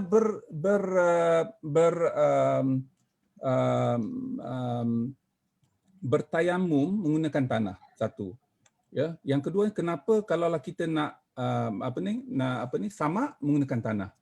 Satu air, enam tanah. Jadi kajian saya menunjukkan bahawa tanah ni ada cleansing properties. Ciri-ciri membersihkan. Yang boleh membersihkan. Jadi kalaulah ada sedikit kekeruhan di situ, jadi kekeruhan itu boleh memerangkap bahan-bahan cemar dalam air tersebut dan dia akan settle down. Ya, saya sedang undergraduate akhir thesis saya ialah tentang keruh. I see. Dulu asalnya saya buat air keruh, air hitam daripada kilang kelapa sawit. Dan begitulah cerita tentang keruh ni. Jadi akhirnya saya buat keputusan bahawa tak semestinya air jernih itu bersih. Ya, dan tak semestinya air keruh itu kotor. Jadi jernih dan keruh bukan makna bersih dan kotor. Cik Khair minum air kopi apa kalanya? Ya. You nail it, betul, exactly. Okay. Betul? Air kopi kan? Betul? Bukan air keruh ya, air hitam. Air hitam lagi kan? Air hitam lagi kan? Keruh, menarik Datuk Sri. Ini ada satu lagi soalan Datuk Sri dan Dr. Yati. Ada orang kata siapa yang bertanggungjawab untuk memasyaratkan sastra hijau? Ada ke sastra hijau ni? Sastra hijau? Ada. Sastra alam ni lah ya. Memang ada istilah ke sastra hijau? Saya tanya dulu. Tak ada kan? Tak ada. Belum ada lagi lah. Setakat ini belum. Kalau di Indonesia dia ada sastra wangi. Itu lain. Sastra wangi? Itu lain. Itu apa tu? Ini kena tengok dalam buku saya itulah ada yang Putika Sastra. Putika Sastra yang menang 50,000 tu. Khair, saya juga nak sebutkan walaupun kita di Malaysia ni ada istilah puisi alam, tapi saya tengok dalam buku kamus kesusastraan ni puisi alam tu masih belum diungkapkan sebagai salah satu daripada aliran pemikiran ataupun kaedah berpuisi lah. Jadi saya tak tahu, saya bukan ahli sastra yang kajian sastra yang boleh mencalonkan perkara-perkara ni. Saya bagi contoh ya, puisi ni contohnya adalah puisi bakti ada. Ya, puisi dramatik, puisi jazz, puisi kanak-kanak, puisi katalog, puisi karut, puisi kewiraan, puisi metafizikal, puisi naratif, puisi pola, puisi rakyat, puisi remeh, puisi romantik, puisi tanpa kata kerja, puitika dan sebagainya. Tapi puisi klasik, tapi tak ada puisi alam. Jadi saya kebetulan, Dr. Nahati ya, saya ni penggemar buku. Saya tak kira buku yang lalu depan mata saya cuba baca. Ini kata-kata Pak Samad kepada saya yang sangat terkesan. Dia kata, Zaini, bacalah buku, jangan jadi macam saya. Bila masuk penjara, dia masuk penjara 3 kali lah kan. Dia kata, apa saja yang bertulis dia akan baca. Surat khabar, apa saja, bekas apa, kalau ada kotak apa semua dia akan baca. Sebab itulah masanya dia dapat membaca. Bayangkan, sebab antara torture yang dikenakan kepada Pak Samad tu, jangan bagi dia membaca. Bila membaca nanti fikiran dia akan bergerak. Jadi kita ni yang diberikan kebebasan untuk membaca. Saya, orang kata, separuh orang kata apa saja lalu depan mata dia apa istilahnya? Lalu depan mata dia akan membujur lalu melintang patah, semua benda kita sebat saya membujur lalu melintang patah bila nampak bahan untuk dibaca lah. Ya, tak kira lah kamus kesusastraan ke apa ke. Jadi itu perkara yang saya bina dari masa ke semasa. Jadi walaupun saya bukan ahli dalam bidang tu, tapi saya tahulah puisi alam ini bukan satu aliran pemikiran dalam berpuisi. Mungkin Dr. Nahati lepas ni kita kena tulis satu buku tentang mengarus berdanakan puisi alam ini. Ada satu naratif yang saya baca, iaitu eco criticism within literary mainstream. Dia eco-literalism. Jadi mungkin itu boleh kita kembangkan menjadi puisi alam. Walaupun ada buku yang saya baca tentang Muhammad Haji Saleh dan Zurina Hassan tentang puisi alam yang menceritakan tentang puisi alam tu, tetapi sebagai satu aliran pemikiran dalam bidang keilmuan ini tidak diarus perdanakan. So kenalah ni sekarang kita ada seorang pakar sastra, pengkaji, penulis puisi. Kita ada pakar alam sekitar. The substance is there, the theory is there. Lepas ni boleh buat buku lah dua-dua ni. Saya boleh je tolong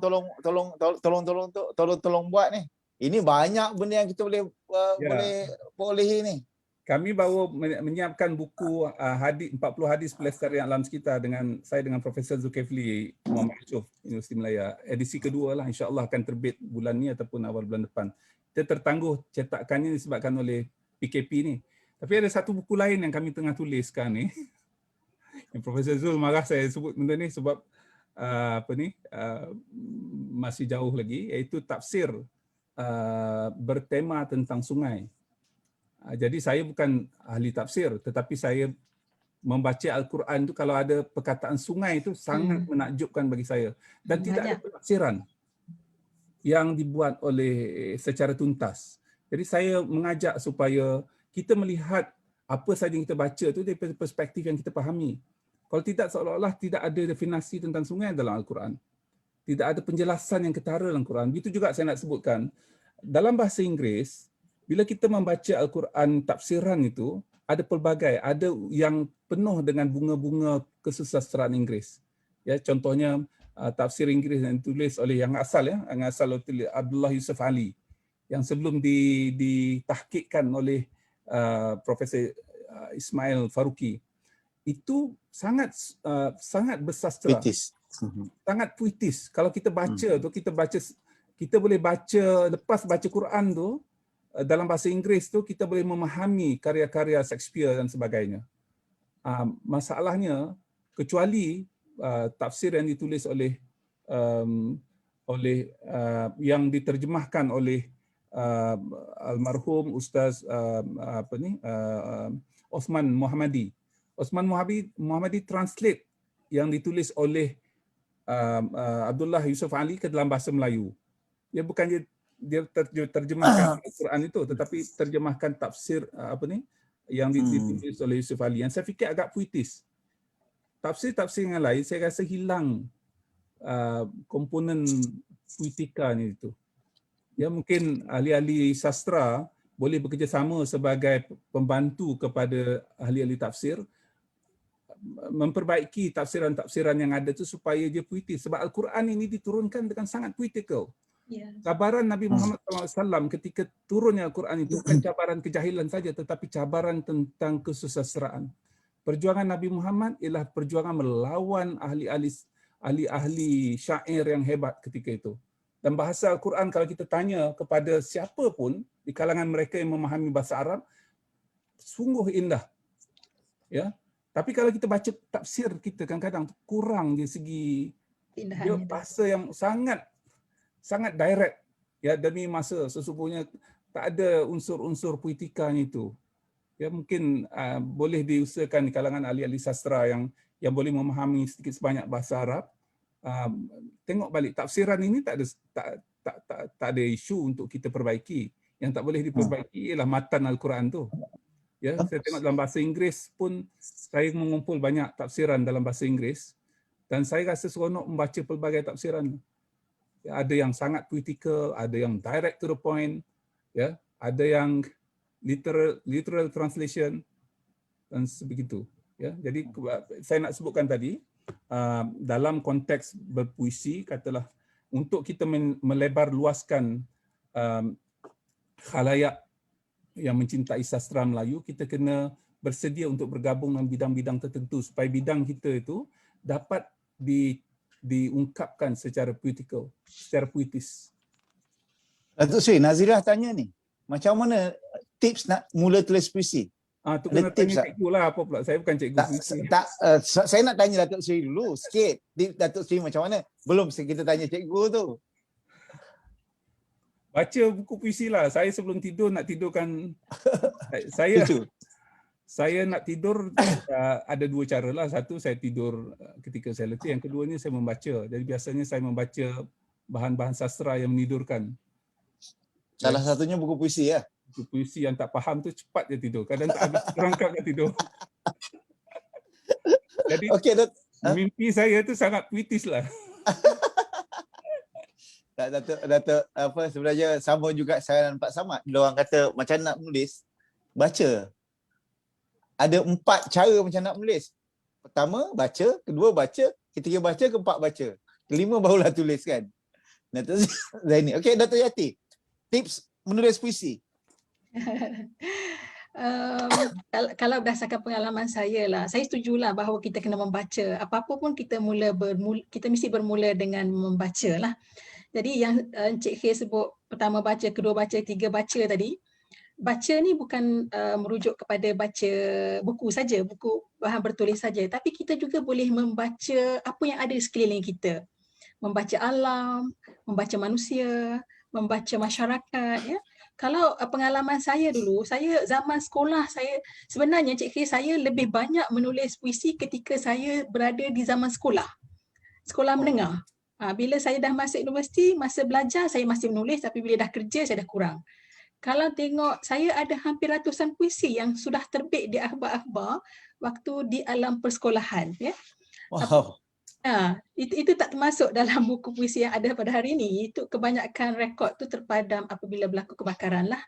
Tapi saya nak menyebut bahawa membaca itu sangat penting. Ya. Tipsnya mesti membaca. Membaca bukan hanya membaca buku, membaca pengalaman orang. Pada saya membaca manusia, membaca alam itu juga sangat penting. Misalnya apabila pengalaman saya lah, dulu apabila saya dah sampai Kuala Lumpur, turun bas di Puduraya, saya jalan melalui jambatan tu, saya nampak ada seorang tua di tangga minta sedekah tu. Jadi di situ saya dah membaca dah. Saya membaca nasib seorang peniup seruling ketika itu. Peniup seruling. Lahir sebuah sajak saya ketika itu, peniup seruling.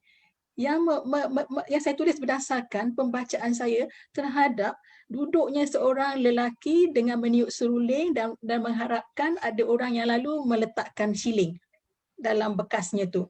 Jadi dari situ lahir sajak disiarkan oleh Akhbar Mingguan Malaysia kalau tak silap saya.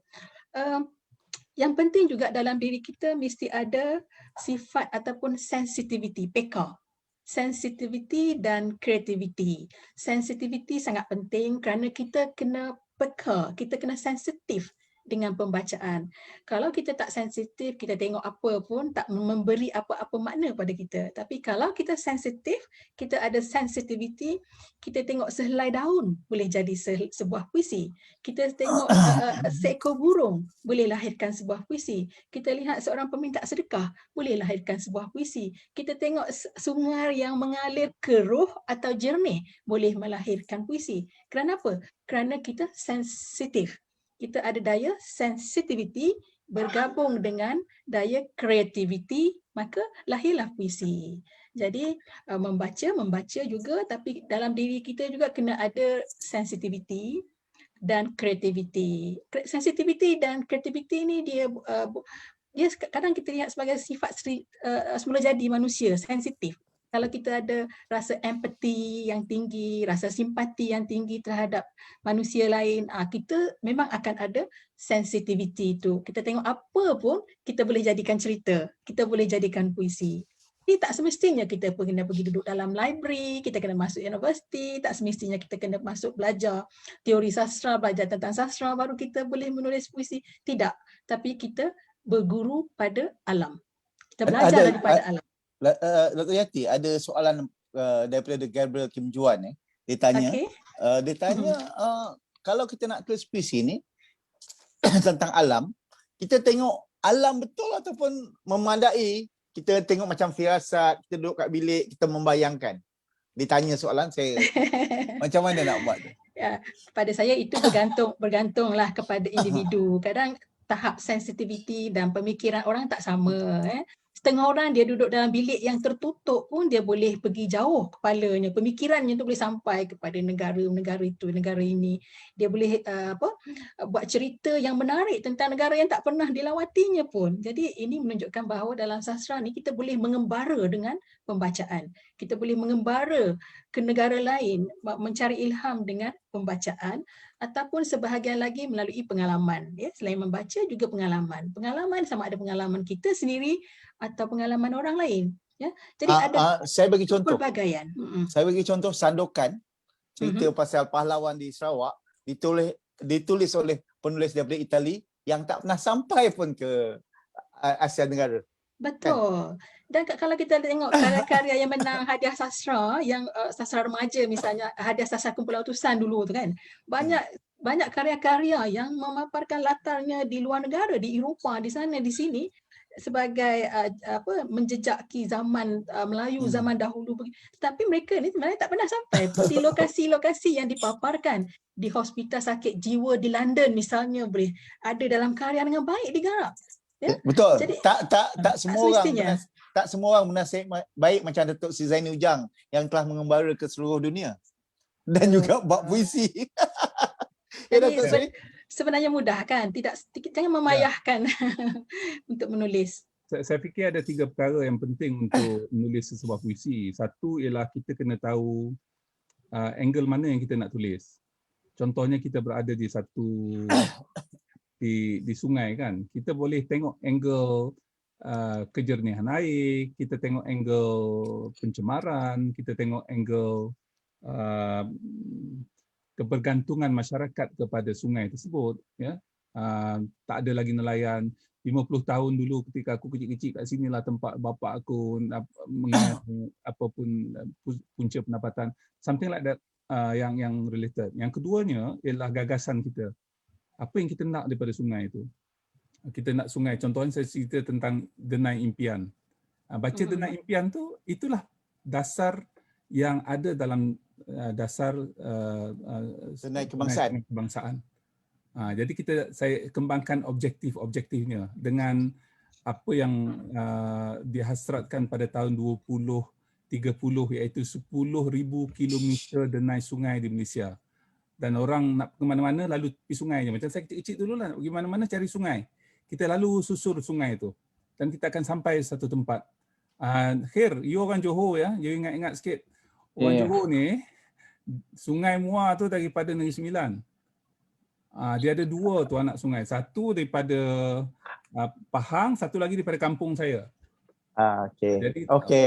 orang Muar tu dapat sungai daripada kampung saya lah. Sebab tu di Muar ada satu tempat namanya Seri Menanti. Ya, betul. Pantai Seri Kamu Menanti. ada sini nanti. Ya.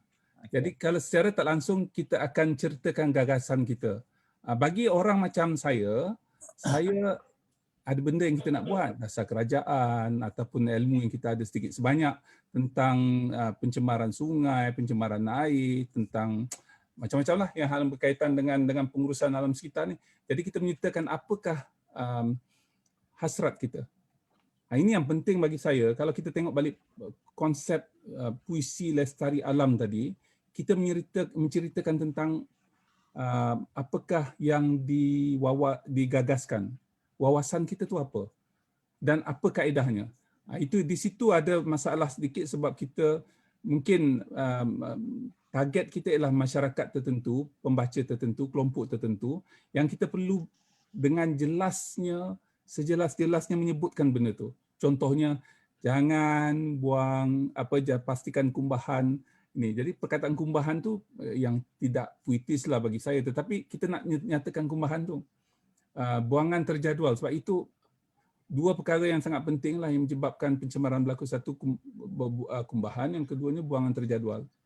Yang lain-lain tu air kotor. Air kotor tu yang saya sebutkan tadi mungkin tidak kotor, ya, nampak sahaja keruh, tetapi mungkin itu masih boleh dianggap sebagai air yang masih tidak tercemar, teruk, ya. Itulah Khair. Ada orang bertanya, buku Datuk Sri Zaini boleh dapati di mana? Teks saya ataupun teks Cik Khair lah. Sebahagian tu di ITBM. Boleh aja. Boleh pergi terus pada ITBM. Saya tak tahu ITBM. Sebahagian tu telah habis di pasaran. Buku 40 hadis pelestarian alam sekitar tu dah habis lah. Apa-apa pun maklumkan pada Cik Khair ataupun saya, nanti saya carikan. Siapa berminat tag je saya. Untuk buku Dr. Haryati, tag je Dr. Haryati. Kita ni penulis dan juga akan memastikan kalau siapa-siapa yang nak buku, kita akan usahakan sebaik mungkin. Sebab kami mencintai semua pencinta buku. Jadi kita akan memudahkan untuk mereka dapatkan buku yang kami ada. Ni yang masih ada. Berguru pada sejarah. Masih ada. Itu daripada ITBM. Ya, daripada ITBM juga. Okey. Buku Lestari dah habis ya, Khair? Buku Lestari yang panjang tu dah habis. Dah Laku habis, keras tapi ya, saya Datuk Sri. ada sedikit, di rumah saya ada lebih kurang dalam 10-15. Siapa yang nak nak tu saya boleh bagilah. Buku yang ini insya-Allah akan diterbitkan pada Dewan Bahasa ni. Saya fikir sekarang PKP tak boleh dicetak sekarang ni. So dari penjuru sofa. Saya ingat kan dah siap tu lah, kecil hati sebab tak nak lagi. Dah siap. Belum cetak lagi. Tak boleh dicetak sekarang ni kan, tak boleh bekerja. Ya. Kan essential services. Ya ke? Itu makanan rohani. Ini. Makanan rohani boleh ke? Patutnya kan. Akhir ni, saya ada satu slide nak tunjuk. Okey, silakan. Saya memang nak bagi ruang pada Datuk Sri untuk merumuskan. Okey. Next slide. Okey. Sebab saya rasa macam inilah. Ini pandangan saya sebagai orang pinggiran. Sastra kita ni banyak tertumpu kepada kotak merah itu. Ya, kita apa saja kita akan bercerita tentang karya-karya sastrawan negara, penyair-penyair ulung, dan saya dapati sastra kita ni tidak menjadi tidak merakyat. Merakyat tu maknanya tak seperti orang Jepun. Orang Jepun tu hampir keseluruhan mereka itu boleh memahami haiku. Ya, saya kebetulan pada tahun 1986 pertama kali saya ke Jepun, kami tinggal 10 hari di Matsuyama. Matsuyama ni di Pulau Shikoku, dan di tempat itu ada seorang penulis haiku yang sangat terkenal lah di Jepun. Jadi kami diperkenalkan dengan haiku itu selain daripada air panas lah di Matsuyama, terkenal 2 sebab ni.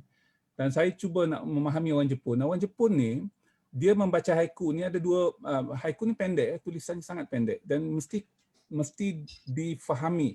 Pelajar-pelajar bahasa Jepun di Jepun, dia mesti cuba concise-kan pemikiran mereka hingga jadi macam haiku. Jadi nak tak nak, orang Jepun dia boleh berfikir secara naratif yang panjang tetapi juga secara haiku, secara yang pendek. Dia boleh jelaskan maksud itu dalam frasa yang sangat pendek, yang saya fikir tak lebih daripada 18 ayat, 18 perkataan. Lebih kurang macam itulah, 18 ke 24 ke, saya lupa berapa je punya jumlah tu. Ya. Jadi secara tak langsung, keseluruhan kalau tidak semua masyarakat di Jepun itu boleh menghargai haiku. Dan ini yang kita nak. Kita mungkin tak boleh ada contohnya macam pantun ataupun apa saja yang berkaitan dengan sastra Melayu. Sekarang ni daripada kelompok merah itu ada ramai kelompok biru. Kelompok biru macam Dr. Nurhayati lah kelompok biru. Saya ni mengklasifikasikan manusia ni. Ini tugas yang sangat sangat sensitif lah. Tapi tak apalah. Pengamatan saya. Ini pengamatan pikiran akhir boleh dilupakan saja. Dan mereka ini kelompok ilmuwan, penganalisis, editor, pentadbir dalam bahasa, ITBM dan pendidik. Mereka yang kelompok atas ini, mereka sangat bergantung kepada kualiti karya sastra yang tinggi. Itulah yang mereka bicarakan. Sedangkan haiku di Jepun, dia tak semestinya berkualiti. Dia nak orang berhaiku supaya dapat membentuk pemikiran yang concise and precise and succinct. Saya tak tahu apa istilah-istilah Melayu untuk tu. Ya, yang padat, tepat dan mungkin bermakna. Dan kita juga mesti raikan penulis karyawan aktivis yang hanya boleh menulis macamlah kami di Kasar ni. Sebab dia boleh menulis, karyanya taklah berkualiti tapi dia boleh menulis. Ya, dan melahirkan hasrat mereka secara puitis walaupun tak sebaik karya-karya yang asal. Dan di sinilah proses merakyatkan sastra itu berlaku. Dan saya juga ingin memetik satu perkataan yang saya suka gunakan sebagai pengguna sastra. Ini kelompok yang masih tidak dimesrai oleh penggiat dan sastrawan di Malaysia. Penggemar sastra itu macam saya lah, pengguna sastra ni. Kita nak menggunakan sastra untuk memberi presentasi, membuat ucapan, untuk membuat syarahan perdana dan sebagainya. Ya, dan itu yang kita kembangkan. Dan ini saya fikir kalaulah kita boleh buat hal yang sedemikian, puisi-puisi Melayu, sastra Melayu akan dibaca dengan lebih meluas. Sebab orang merahagai bagaimana mereka nak naik daripada karya sastra yang rendah, ungkapan-ungkapan yang tidak tinggi nilai sastranya kepada ungkapan yang lebih tinggi. Mereka memerlukan ilmuwan untuk mendidik mereka, pendidik, penganalisis untuk memperbaiki di mana kesalahan mereka. Akhirnya karya sastra itu akan jadi tinggi. Kedudukan sastrawan akan menjadi terbilang sebagaimana di Jepun, sebagaimana di Perancis, sebagaimana di negara-negara Skandinavia. Skandinavia ni sastrawan ini mungkin setinggi penghargaan mereka kepada tokoh-tokoh sains ataupun tokoh-tokoh itu mereka. Ya, sebab mereka boleh concise. Orang duk cerita tentang 10 halaman dia boleh buat dengan 2 para saja. Macam tu. Wallahu a'lam. Menarik Datuk Seri, sebab ini persoalan bagaimana kita perlu menghalayakkan sastra, dan saya fikir kita ada tanggungjawab kita sendiri, dan sebenarnya pun saya melihat bahawa sastrawan pun tak bolehlah juga memunya, sebab sastra ni sebenarnya milik masyarakat. So Dr. Hayati, kita ada 1 minit lebih sikit lagi sebelum kita tutup. Dr. Hayati nak cakap apa-apa? Baik, Pesanan akhir. Saya nak menyambung sedikit tentang apa yang disebut oleh Datuk Seri tentang bagaimana nak merakyatkan sastra tadi kan. Yang dalam kelompok yang kategori warna orange di bawah sekali tu, pelajar, pembaca, penerbit, pengguna sastra. Saya kira masalah halangan yang pertama, saya kira ini adalah terlihat pada dasar pendidikan kita yang tidak meletakkan sastra di tempat yang sebaiknya lah, yang sebenarnya seperti mana yang dilakukan oleh negara-negara Jepun atau negara-negara lain. Jepun, kita pergi dekat negara Eropah sekalipun, mereka sangat menobatkan sastra dalam pendidikan di universiti. Malah kalau kita lihat di Cambridge University, meletakkan subjek sastra itu sebagai subjek wajib yang harus diambil oleh semua pelajar sebelum mereka mengkhusus kepada bidang-bidang lain, ya. Saya pernah baca dalam satu buku yang berjudul Education and University. Itu khusus memperkatakan tentang, yang diterbitkan oleh Cambridge University, ya, khusus memperkatakan tentang pengajian sastra yang sepatutnya menjadi inti kepada pengajian semua pengetahuan lain. Jadi tercapailah hasrat kita untuk semua masyarakat, semua rakyat mengetahui tentang sastra, tentang puisi, walaupun mereka ini akhirnya bukan orang sastra. Mereka akan jadi doktor, mereka akan jadi engineer, mereka akan jadi ahli politik, mereka pelbagai. Tetapi dalam diri mereka sudah ada akar itu. Itu satu. Yang kedua, sebenarnya Datuk Seri, kita sudah pun, saya di universiti dan juga sebagai dalam gerakan-gerakan NGO sastra, kita sedang ke arah itu, sedang memasyarakatkan sastra kepada rakyat lah. Kalau di universiti memang pelajar yang ambil sastra, kemudian pelajar ini pula akan keluar dan mengajar sastra. Kemudian saya ingat dalam NGO misalnya Cik Khair sendiri dalam PENA, Persatuan Penulis Nasional Malaysia, saya juga dalam PENA, AJK PENA kami, kemudian saya juga dalam pemuisi. Datuk Seri dalam pemuisi, saya timbalan Presiden Pemuisi, Persatuan Penulis Pemuisi Malaysia. Pemuisi, kami sedang menggerakkan untuk melibatkan pelajar-pelajar di universiti sebagai kerabat remaja pemuisi. Jadi mereka ni dilibatkan untuk terlibat dalam aktiviti menghasilkan puisi, menghayati puisi. Jadi ini adalah antara usaha-usaha yang kita lakukan.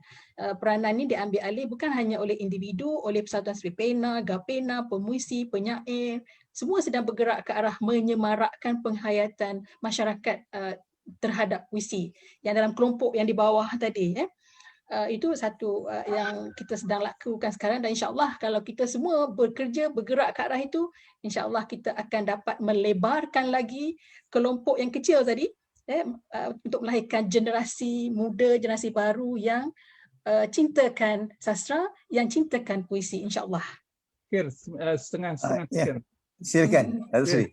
Saya beberapa tahun yang lalu, 5 tahun yang lalu, kalau saya masih ingat tarikhnya, ada seorang profesor daripada Oxford University bernama Jonathan Bate. Dia ni menulis buku tentang value of humanities lah, ya. Dan dia cerita tentang kepentingan syair, puisi dan sebagainya. Ya, dia kata ketika beri ucapan dia buat buku, dia baca buku dia, ya. Ucapan dia bagi tahu, Anda berada di stesen bawah tanah di London. Ya, ketika itu mana yang lebih penting? Ketika, of course, pada masa itu mungkin wifi tak meluas digunakan, berbanding dengan kata-kata yang cantik yang dipaparkan sementara menunggu kereta api datang. Mana yang lebih menyenangkan anda berbanding dengan, contohnya dia bagi tahu tentang iklan, baju baru ataupun makeup baru dan sebagainya, dan kata-kata yang cantik dan indah daripada seorang penyair yang hebat. So mana yang anda baca yang anda lebih tenang dan anda rasa anda seronok dalam keletihan pulang daripada kerja pada hari itu. Dia berhenti kat tahap tu, jadi saya pun nak berhenti macam tu